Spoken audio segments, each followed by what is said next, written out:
Agora tá valendo?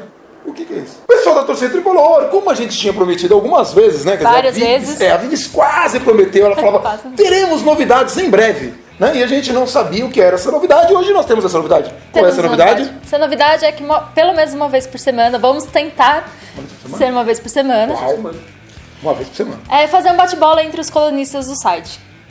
O Bandana vai estar sempre aqui apresentando, então a gente vai revezar entre os colunistas, ou vai estar eu, Gabriel, Maiara, Larissa, Lincoln, Bruno, Vitor, quem tiver disponível vai estar aqui e a gente vai falar de alguns assuntos sobre o São Paulo. E o primeiro assunto que a gente elegeu foi erros e acertos 2016, até porque o ano praticamente já acabou para o São Paulo. E a gente convidou o Perecini para falar hoje com a gente sobre o que deu certo e o que deu errado em 2016. O que deu errado foi bastante, né? Sim. E o que não deu errado. Poderia ser certo. O que deu errado e o que não deu errado. O que escapou do erro, né? A gente sabia que ia ser um ano ruim, né? Se vocês lembram, acho que a gente terminou o ano passado fazendo um vídeo, né? Falando, o ano que vem vai ser uma desgraça, lembra? Se não me engano, o que a gente fez do sorteio da Libertadores, que a gente ficou acompanhando o grupo do São Paulo, a gente já não projetava um 2016 muito animador. O começo da Libertadores não ia ser nada, um ano muito animador, né? Sim, os primeiros jogos, no começo do ano, né? Quando a gente classificou pra Libertadores, foi aquele assim, ai que legal, só que não, né? Assim, tipo, e ainda podia pegar Corinthians de cara, né? Tinha um monte de tragédias e sorteios que a gente... Quer dizer, a gente já terminou o ano passado tenso, né? E a gente teve um ano, o ano passado, de administração, Carlos Miguel Aidar, que a gente não poderia fazer um vídeo desse, porque não ia ter tempo, né, de falar de tanta coisa. O ano foi ruim, começou mal, Paulista. Ruim, mas o Paulista dá uma margem porque veio o Balsa e vieram alguns também novos jogadores, e o Balsa tinha que aprender sobre os que já estavam, os que vinham chegando, e tinha que organizar o time e dar uma cara, dar um pouco mais de brio, um pouco mais de organização para um time que 2015 era uma bagunça. Que o Campeonato Paulista começou um pouco mais de 2 meses, um pouco menos de 2 meses depois de a gente tomar 6 de um rival. Então tinha muita coisa a ser organizada. Então o Campeonato Paulista, você tem uma margem ali de desculpa, digamos assim. Quando foi para a Libertadores, demorou a se acertar. Quando se acertou, entrou o curto período de felicidade. Era aquele dia que você lia na imprensa que São Paulo não vai longe, a gente ia longe. São Paulo vai perder e São Paulo ganhava. São Paulo vai ser desclassificado e São Paulo se classificava. Até o momento que a galera falou, agora o São Paulo se classifica. Aí lascou. Aí caiu. Aí foi. Culpa do Juca que foi, que ele fez isso. Ele gorou mesmo. Assim. Falou, não, agora o São Paulo vai ser campeão. No jogo seguinte, papum, perdemos. E aí teve contratações polêmicas. Teve Gustavo. Polêmico Gustavo. Porque muita gente assim teve toda aquela coisa assim. O que você acha que foi o maior acerto e o maior erro da gestão do Gustavo? Eu acho que o maior erro, com certeza, foi o planejamento do elenco para o segundo semestre. Não o planejamento do futebol do clube em si, pro elenco. O elenco no segundo semestre ficou ruim. Saiu o Ganso, o Caleri era sabido que ia sair, e veio basicamente o Cueva e o Buffarini, e a gente ficou sem grandes peças pro setor ofensivo. E o Kardec, que ele não esperava, né? O Kardec foi meio foi parecido com o desmanche do Aidar. Foi meio parecido com o desmanche do Aidar. Só que a diferença é que alguns dos jogadores a gente já sabia que iriam sair no caso do Caleri. Que era esforço para Libertadores. O Gustavo fez um esforço para Libertadores que não foi muito reconhecido. Ele fez um esforço com um time sem dinheiro, sem patrocínio, completamente... Todos os reforços que vieram no começo do ano, incluindo o Maicon, que só foi contratado mais tarde, foram a custo zero.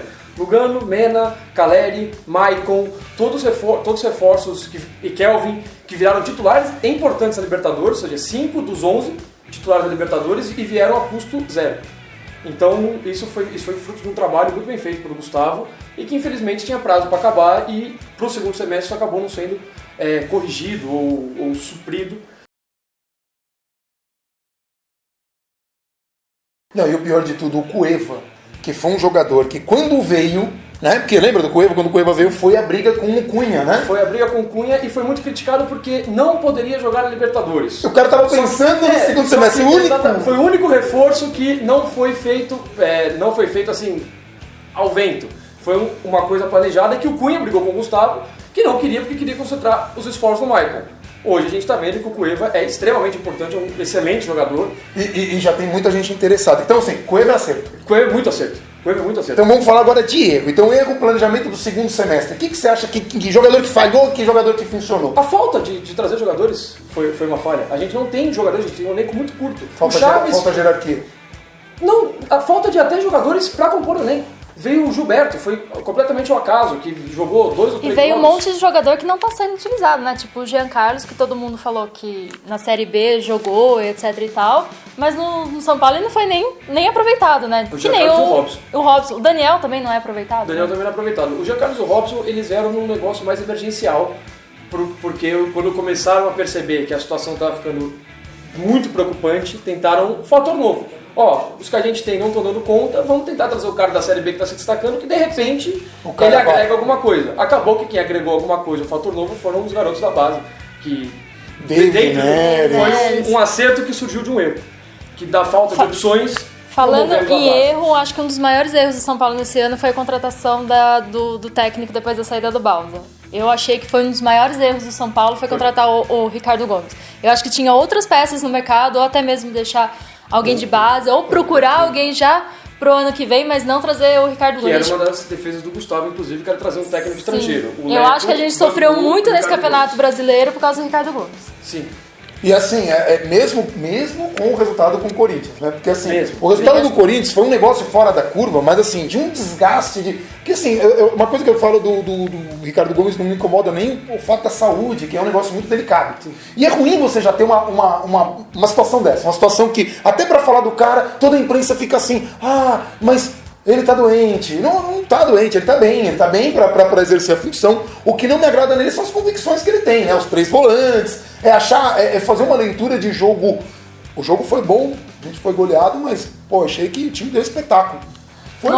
Praticamente não assumir responsabilidade, o jogo contra o rival agora que você citou, da goleada, não tivemos 3 volantes.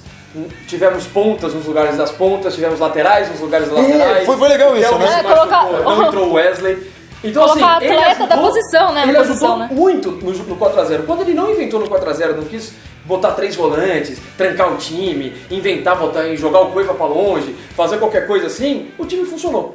Por mais que também o rival tenha tido muitos problemas. Mas isso não significa que a gente quer que ele continue em 2017. Não, então, ele pode continuar desde que ele seja como técnico. De repente tem uma outra função que ele possa, assim, o diretor, de repente o cara tem alguma coisa ainda mas não técnico. Não, técnico não. E técnico me preocupa, porque um nome forte aí que não tem como não falar é Rogério Ceni, né? Rogério Ceni é um cara que tá aparecendo e que, assim, e quanto mais o tempo passa, mais eu me convenço de que olhando a qualidade ou a falta de qualidade dos técnicos brasileiros e conhecendo a inteligência do Rogério, eu começo a acreditar que o cara pode se destacar, ainda que eu ache que seja uma coisa muito complicada. Eu ainda acho muito cedo pro Rogério. Eu acho que é muito cedo. Eu acho que ele é um erro grande. Ainda mais no São Paulo vindo dessa deslocada que teve de Libertadores boa, Campeonato Brasileiro quase rebaixado. Eu acho que vai ser uma pressão desnecessária. Não que ele não esteja acostumado à pressão, mas eu acho que o Rogério Ceni gosta. Tudo bem, mas eu acho que não é a hora ainda. Ele é fanático, ele fala, é difícil. Eu acho que o ano que vem ainda vai ser de reconstrução ainda. Não acho que vai agora ser. Vamos pensar assim, o Lugano voltou pro São Paulo dizendo que ele voltou porque o São Paulo precisava dele. Não era... Se o São Paulo não precisasse, ele ficava onde ele estava e tranquilo. Ele veio porque precisava e ele colocou o Marco Aurélio Cunha, que também foi outro acerto nessa mesma pendenga, né? Colocou lá uma equipe. Se o Rogério Ceni achar a mesma coisa, se o Rogério Ceni achar que é o cara capaz de ser o fato novo, como tirar isso de Rogério Ceni? E aí? Aí vai ser um problema. Eu acho que ele pode ficar como auxiliar ou na categoria de base até ele conseguir ganhar o know-how suficiente para ser técnico. Eu acho que a questão não é só o motivacional, a mística, tem a questão da própria competência. Uma coisa é você ser jogador, você fez 950 anos de carreira, outra coisa é você ir para a função de técnico, não é a mesma coisa. Mas teve gente que foi bem assim, o Carpegiani foi um que foi ótimo. Jogador e técnico, né, no Mundial do Flamengo. Você vai ter sempre os fatores, só que você não pode pegar exceções e colocar como regra. E no caso do Carpegiani, ele não tem o peso que ele tinha no Flamengo pro Rogério que tem no São Paulo. E o Rogério chegando sem preparação, se ele fizer uma alteração errada num jogo do Campeonato Paulista que não vale nada, isso vai tomar uma proporção que a imprensa vai pra cima, né? Vai pra cima, a imprensa, a torcida, todo mundo vai dar problema. Então eu acho que isso seria um fator que geraria pressão desnecessária e que o Rogério ainda não teria preparação adequada. Então é isso, gente. Para 2017, pode ser que o Rogério, se o Rogério vier, entendam isso. Ele vai ter todo o apoio. Exatamente, todo o apoio do mundo. Mas porque às vezes a gente faz uma coisa, então vocês não querem o Rogério. Não, se o Rogério estiver lá, é isso. Então, uma coisa é opinião, outra coisa é torcida. São duas coisas completamente diferentes. Teve um sinal aí da nossa produção. A nossa produção aqui no nosso ponto, não tem ponto, então eles falam. E é isso. E Lívia, o que você achou que foi o maior acerto e o maior erro? Essa é a pergunta mais desgracenta. Eu acho que o maior acerto foi usar a base. Finalmente o São Paulo começou a usar a base. Não vou poder falar agora. Que foi um acerto que surgiu de um erro. Da falta de jogadores, começou a usar a base. Ricardo Gomes, por opção ou não, teve que usar os meninos da base. Eu acho isso um acerto. A base tem que ser usada, ainda mais sem caixa. O São Paulo não tem dinheiro. E eu acho que o erro do São Paulo foi... Posso falar 2 em vez de 1? Foi o planejamento e a vinda do Ricardo Gomes. Que, pra mim, foi os maiores erros que não podem se repetir o ano que vem. Só pra deixar justo, da base. Quem acabou surgindo com a falta dos jogadores foi o David Neres. Os outros já vinham sendo muito bem utilizados. A diferença é que o David Neres está se destacando muito acima dos outros. Então ele está sendo um fator de muito meio que também puxa os outros, né? Não, e assim, o David Neres, que o Ricardo Gomes tentou segurar... E jogou ele na fogueira. E jogou mais na fogueira. Eu não quero colocar na fogueira. Ele colocou mais na fogueira no jogo que estava perdendo, no jogo... Enfim... Principal acerto, principal erro pra gente encerrar. Principal acerto, acho que o planejamento pro primeiro semestre, o principal erro, o planejamento pro segundo semestre. E eu acho que o principal acerto do São Paulo foi trazer Marco Aurélio Cunha, Pintado, que eu sou grande fã, no momento ali que a coisa estava bem desgracenta. E o principal erro, pra mim, ainda são algumas convicções aí do clube, né? Às vezes com alguns jogadores aí, que eu não vou citar, mas tem jogadores no clube que têm uma certa simpatia, porque estão lá há muito tempo. Eu acho que o São Paulo tinha que acontecer o que aconteceu na época do Osório. Os jogadores têm que ser avaliados e constantemente ser repensado, aquele cara tá jogando, não tá rendendo, não tá rendendo. Joga melhor. E é curioso, porque em todas as posição. posições nós tivemos rodízio e a gente só não teve em uma posição. Mas enfim, gente, é isso. Esse foi o primeiro vídeo, né? Você viu, não citei o deles, hein? Foi bem legal, não citei, não falei, então o pessoal vai ter que pensar pra saber, de que ele tá falando. Mas de novo, gente, a gente critica, mas a gente torce. É isso? Exatamente. Crítica, opinião e convicção é diferente de torcida. A torcida é sempre para que todo mundo vá bem, seja 5-0 todos os jogos, só que você não vai acreditar que isso aconteça. E aí você vai apontar os motivos pelos quais você não vai acreditar que isso aconteça. Encerramento seu?